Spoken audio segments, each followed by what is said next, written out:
Hello hi ನಮಸ್ಕಾರ ಎಲ್ರಿಗೂ. ಇವತ್ತು ಚನ್ನಪಟ್ಟಣ ತಾಲೂಕು ಗೌಡಗೆರೆ ಎಂಬ ದೇವಸ್ಥಾನಕ್ಕೆ ಯಾವ ರೀತಿ ಬೆಂಗಳೂರಿಂದ ಯಾವ ರೀತಿ ಹೋಗಬೇಕು, ಅದ್ರ ಬಸ್ ಚಾರ್ಜ್ ಎಷ್ಟು ಅಂತ ನೋಡೋಣ ಬನ್ನಿ. ಬೆಂಗಳೂರಿಂದ ಡೈರೆಕ್ಟ್ ಬಸ್ ಇರೋಂಗಿಲ್ಲ, ಗೌಡಗೆರೆಗೆ ಡೈರೆಕ್ಟ್ ಬಸ್ ಇರೋಂಗಿಲ್ಲ. ಸೀದಾ ನಾವು ಚನ್ನಪಟ್ಟಣಕ್ಕೆ ಹೋಗ್ಬೇಕು. ಚನ್ನಪಟ್ಟಣ ಬಸ್ಸು ಇಲ್ಲೇ ಇರುತ್ತೆ, ಬನ್ನಿ ನೋಡೋಣ. ಬನ್ನಿ, ಇಲ್ಲಿ ಸೈಡಲ್ಲಿ ಇರುತ್ತೆ. ಬಂತು ನೋಡಿ, ಇದೇ ಚನ್ನಪಟ್ಟಣಕ್ಕೆ ಹೋಗೋ ಬಸ್ಸು. ಯಾಕಂದರೆ ಬೆಂಗಳೂರಿಂದ ಡೈರೆಕ್ಟ್ ಬಸ್ ಸಿಗೋಂಗಿಲ್ಲ. ಫಸ್ಟಿಗೆ ಚನ್ನಪಟ್ಟಣಕ್ಕೆ ಹೋಗ್ಬೇಕು. ಚನ್ನಪಟ್ಟಣ ಹತ್ಬಿಟ್ಟು ಚನ್ನಪಟ್ಟಣ ಹೋಗಿ ಬನ್ನಿ. ಚನ್ನಪಟ್ಟಣ ಹೋಗ್ತಾ ಇದ್ದೀವಿ. ಇಲ್ಲಿಂದ ಚನ್ನಪಟ್ಟಣ ಬೆಂಗಳೂರಿಂದ 85 ಕಿಲೋಮೀಟ್ರ್ ಇದೆ. 85 ಕಿಲೋಮೀಟ್ರ್ ಇದೆ. ಟಿಕೆಟು 66 ರೂಪಾಯಿ ಇದೆ ಚಾರ್ಜು. 66 ರೂಪಾಯಿ ಚಾರ್ಜ್ ಇರುತ್ತೆ. ಸೀದಾ ಚನ್ನಪಟ್ಟಣಕ್ಕೆ ಹೋಗಬೇಕು.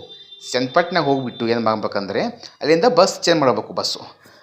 ಬಸ್ ಚೇಂಜ್ ಮಾಡಬೇಕು. ಅಲ್ಲಿಂದ ಗೌಡಗೆರೆ ಡೈರೆಕ್ಟ್ ಬಸ್ ಇದೆ. ಆ ದೇವಸ್ಥಾನಕ್ಕೆ ಹೋಗುವಂಥ ಬಸ್ಸು ಗೌಡಗೆರೆಯಲ್ಲಿ ನಿಂತಿರುತ್ತೆ. ಅಲ್ಲಿಂದ ಹೋಗಬೇಕು. ಬಂತು ನೋಡಿ ಚನ್ನಪಟ್ಟಣದಿಂದ ಪ್ಲಾಟ್ಫಾರ್ಮ್ ನಂಬರ್ 6 ಗೌಡಗೆರೆ ಹೋಗೋ ಬಸ್ಸು ನಿಂತಿರುತ್ತೆ. ಆಲ್ರೆಡಿ ನಿಂತು ಹೋಗ್ತಾ ಇತ್ತು. ನಾನು ಸ್ಟಾಪ್ ಮಾಡಿದೆ, ಮತ್ತೆ ನಿಂತ್ಕೋತು. ಬನ್ನಿ ಹೋಗೋಣ. ಇದೇ ಗೌಡಗೆರೆ ಬಸ್ಸು. ಗೌಡಗೆರೆ ಹೋಗ್ತಾ ಇದ್ದೀವಿ ನೋಡಿ, ಗೌಡಗೆರೆ ಹೋಗ್ತಾ ಇದ್ದೀವಿ. ಬನ್ನಿ ಹೋಗೋಣ. ಚನ್ನಪಟ್ಟಣದಿಂದ ಗೌಡಗೆರೆಗೆ ಬರೀ 15 ಕಿಲೋಮೀಟ್ರ್ ಇದೆ. ಇದರಲ್ಲಿ ಬಸ್ ಚಾರ್ಜ್ ಎಷ್ಟಿರುತ್ತೆ ಅಂದ್ರೆ 30 ರೂಪಾಯಿ ಇರುತ್ತೆ. ಅರ್ಧ ಗಂಟೆ ದಾರಿ ಇರುತ್ತೆ, ಆರಾಮಾಗಿ ಹೋಗ್ಬೋದು. ಬೆಂಗಳೂರಿಂದ ಗೌಡಗೆರೆ ಹೋಗ್ಬೇಕಂದ್ರೆ ಬರೀ 200 ರೂಪಾಯಿ ಇತ್ತು ಸಾಕು. ನಾವು ಆರಾಮಾಗಿ ಹೋಗಿ ಶ್ರೀ ಚಾಮುಂಡೇಶ್ವರಿ ದರ್ಶನ ಮಾಡೋಕ್ಕೆ ಆರಾಮಾಗಿ ಬರ್ಬೋದು. ನೋಡಿ, ಇದೇ ಗೌಡಗೆರೆ ಊರು. ಟೆಂಪಲ್ಗೆ ಹೋಗುವಂಥ ದಾರಿ ಇದೆ. ಬಸ್ಸು ಇಲ್ಲೇ ಸ್ಟಾಪ್ ಮಾಡಿತು. ಅಲ್ಲಿಂದ ನಡ್ಕೋತ ಹೋಗ್ಬೇಕು ನಾವು. ಬಂತು ನೋಡಿ ದೇವಸ್ಥಾನದ ಒಳಗಡೆ. ಫಸ್ಟ್ ನಾವು ಎಂಟ್ರಿ ಕೊಡೋಣ. ಸಾವಿರಗಟ್ಟಲೆ ತೆಂಗಿನಕಾಯಿಗಳು ಕಾಣ್ತವೆ. ಹರಕೆ ತೆಂಗಿನಕಾಯಿ ಅಂತಾರೆ ಇವಕ್ಕೆ. ನಾವು ನಮ್ಮ ಮನಸ್ಸಿನಲ್ಲಿ ಏನಾದರೂ ಒಳ್ಳೇದಾಗಬೇಕಂತ ಬೇಡ್ಕೊಂಡು 7 ವಾರ ಬಂದುಬಿಟ್ಟು ಇಲ್ಲಿ ಟೆಂಗ್ ಕಟ್ಟಬೇಕು, ಒಳ್ಳೆಯದಾಗುತ್ತೆ ಅಂತ ಇಲ್ಲಿನ ಆಚಾರ್ಯ. ಮೊದಲೇ ಇವತ್ತು ರವಿವಾರ, ತುಂಬ ಜನ ಬಂದಿದ್ದರು. ತುಂಬ ಪಾಳಿ ಇತ್ತು. ಹಂಗಂಗೆ ಮಾಡಿಕೆ ಅಂದು ದರ್ಶನ ಮಾಡಿದೆ. ಇವತ್ತು 4-5 ಕ್ಯೂ ಇತ್ತು. 4-5 ಕ್ಯೂ ಇತ್ತು. ಆ ಕಡೆ ಈ ಕಡೆ ತುಂಬ ಜನ ಇದ್ದರು. ಹಾಗೇ ಬಂದು ದರ್ಶನ ಮಾಡ್ಕೊಂಡ್ಕೆ ದರ್ಶನ ಮಾಡಿದೆವು.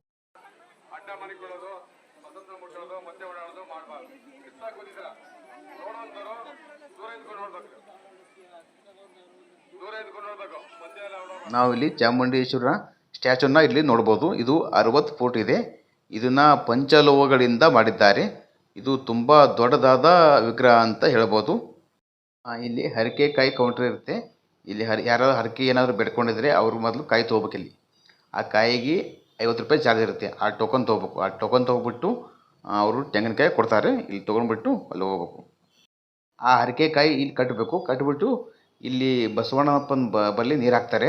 ಆ ನೀರು ಹಾಕ್ಕೊಳ್ಬಿಟ್ಟು ನಾವು 3-4 ರೌಂಡ್ ಹಾಕಬೇಕು. 3-4 ರೌಂಡ್ ಹಾಕಿಬಿಟ್ಟು ಆಮೇಲೆ ದೇವರ ಹತ್ರ ಹೋಗಬೇಕು. ದೇವರ ಹತ್ರ ಹೋಗ್ಬಿಟ್ಟು ನಮ್ಮ ಕಷ್ಟಗಳನ್ನು ಎಲ್ಲ ಬೇಡ್ಕೋಬೇಕು. ಬೇಡ್ಕೊಂಡ್ಕೆ ಮುಂದ್ಗಡೆ ಹೋಗಬೇಕು.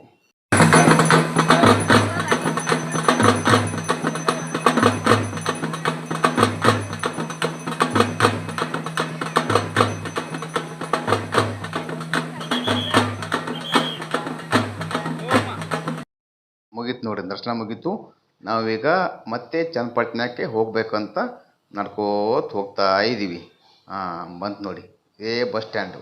ಈ ಬಸ್ ಸ್ಟ್ಯಾಂಡಲ್ಲಿ ಬಸ್ಸು ಇಲ್ಲ ಅಂತೆ. ನಾವು ಸೀದಾ ಮುಂದ್ಗಡೆ ಹೋಗ್ಬೇಕು. ಅಲ್ಲಿ ಒಂದು ರೋಡ್ ಬರುತ್ತೆ. ಆ ರೋಡಿಂದ ಚನ್ನಪಟ್ಟಣ ಬಸ್ಸು ಯಾವುದಾದ್ರು ಬರ್ಬೋದು. ಅಲ್ಲಿ ಹೋಗೋಣ. ನಡ್ರಿ ಕೂತ್ಕೋಬೇಕು. ಅಲ್ಲಿ ಹೋಗ್ಬಿಟ್ಟು ಆಟೋ ಹೋಗ್ತಾಯಿದ್ದೆ. ಆಟೋಕ್ಕೆ ಹೋಗಲ್ಲ ನಾನು. ಬಸ್ ಬರುತ್ತೆ. ಒಂದು 10 ನಿಮಿಷ ವೇಟ್ ಮಾಡ್ತೀನಿ. ವಿಡಿಯೋ ನೋಡೋದಕ್ಕೆ ಧನ್ಯವಾದಗಳು.